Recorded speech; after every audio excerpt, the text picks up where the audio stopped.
क्या आप जानते हैं कि आजादी के इतने साल बाद भी हम आज भी कई ऐसे कानूनों के तहत जी रहे हैं जो अंग्रेजों ने अपने फायदे के लिए बनाए थे।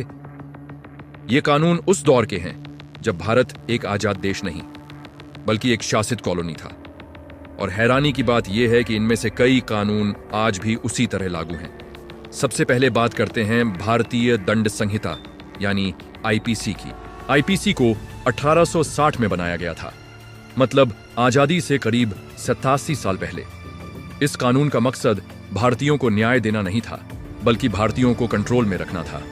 इसमें कई धाराएं ऐसी थीं जो सरकार के खिलाफ आवाज उठाने वालों को अपराधी बना देती थीं।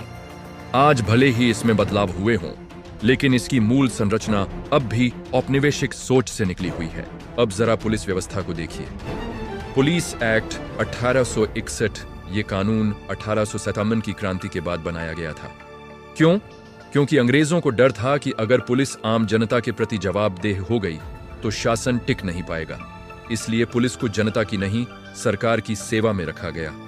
आज भी हम देखते हैं कि पुलिस सुधारों की बात होती है, लेकिन जमीनी स्तर पर वही पुरानी संरचना चल रही है। अब आते हैं क्रिमिनल प्रोसीजर कोड यानी सीआरपीसी पर। यह कानून तय करता है कि गिरफ्तारी कैसे होगी, जांच कैसे होगी और आरोपी के अधिकार क्या होंगे। सीआरपीसी की नींव भी ब्रिटिश दौर में रखी गई थी। इसका फोकस न्याय से ज्यादा प्रशासनिक सुविधा पर था।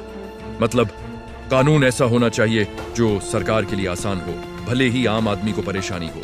अब बात करते हैं लैंड एक्विजिशन जैसे कानूनों की सोच की। अंग्रेजों ने जमीन को सिर्फ संसाधन माना। रेलवे, छावनी और प्रशासन के लिए किसी भी किसान की जमीन ली जा सकती थी। किसान की सहमति कोई जरूरी शर्त नहीं थी। आज कानून बदले हैं, लेकिन जमीन अधिग्रहण को लेकर जो टकराव हम देखते हैं उसकी जड़ें उसी सोच में हैं। एक और कम चर्चित कानून है ऑफिशियल सीक्रेट्स एक्ट। इसे 1923 में लाया गया था। इसका मकसद था सरकारी कामकाज को जनता से छुपा कर रखना। ब्रिटिश सरकार नहीं चाहती थी कि आम भारतीय जान सके कि फैसले कैसे लिए जा रहे हैं। आज भी इस कानून के तहत कई सूचनाएं राष्ट्रीय सुरक्षा के नाम पर सार्वजनिक नहीं की जाती। सवाल यह है, क्या आजाद देश में सरकार को जनता से डरना चाहिए? अब सोचने वाली बात यह है कि ये कानून आज भी क्यों चल रहे हैं। इसका जवाब आसान है। आज जब देश आजाद हुआ तो अचानक सारे कानून बदलना संभव नहीं था। सरकार ने सोचा पहले व्यवस्था चलने दो, फिर धीरे धीरे सुधार करेंगे। लेकिन धीरे धीरे कभी तेजी में नहीं बदला। और आज हम एक ऐसे सिस्टम में जी रहे हैं जहां कानून तो पुराने हैं लेकिन देश नया है। इन कानूनों का मतलब ये नहीं कि सब गलत हैं, लेकिन ये जरूर दिखाते हैं कि हमारा सिस्टम अब भी कहीं ना कहीं औपनिवेशिक सोच से पूरी तरह बाहर नहीं निकला। आज सवाल ये नहीं है कि ये कानून हटाए जाएं या नहीं। सवाल ये है, क्या इन्हें आज के भारत के हिसाब से ईमानदारी से बदला जा रहा है? क्योंकि सच्ची आजादी सिर्फ झंडा बदलने से नहीं आती। सच्ची आजादी तब आती है जब कानून शासन के लिए नहीं बल्कि जनता के लिए बने हों।